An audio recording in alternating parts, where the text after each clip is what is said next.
Die oggendbreek word wakker met 'n kreet hoog uit die blou, waar die groot arend sy sirkels oor die blink rivier kom hou. In die doringboom se takke sit die bosduif stil en wag, met oë wat niks miskyk nie aan die begin van nog 'n dag. Hier leer 'n groepie vriende om mekaar te verstaan, terwyl hulle speel op die pad van groot word gaan. Tussen milielande wat soos golwe in die wind gaan lê, vind hulle die woorde wat 'n hart vir 'n ander wil sê. Want die stap ons die veldpad met die Skepper se plan, waar deernis en respek die bodem van ons siel beman. Ons slaan ons wortels diep, net soos die doringboom, op 'n plek waarvan ander seuns net van kan droom.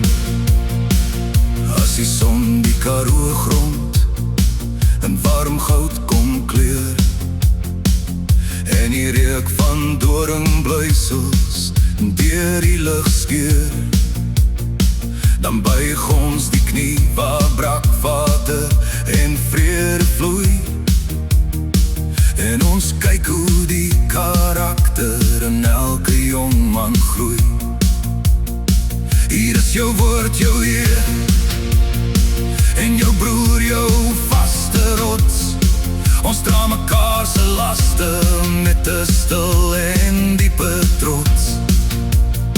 Geen storm of kwaad sal hierdie band ooit kan breek, want die vuur van omgee is in elke hart aangesteek.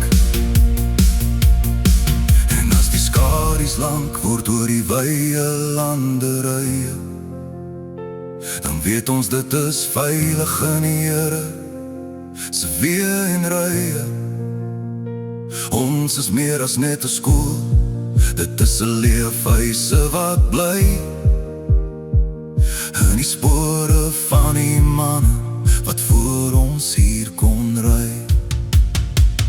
Want die stap ons die veldpad met die Skepper se plan, waar deernis en respek die bodem van ons siel beman.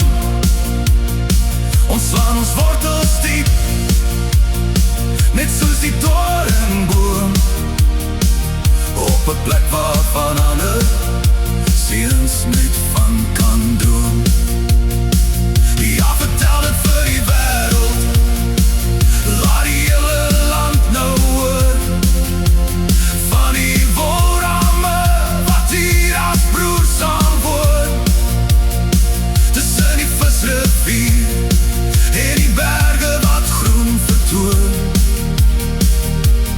is dit Malo waar God en sy kinders saam woon.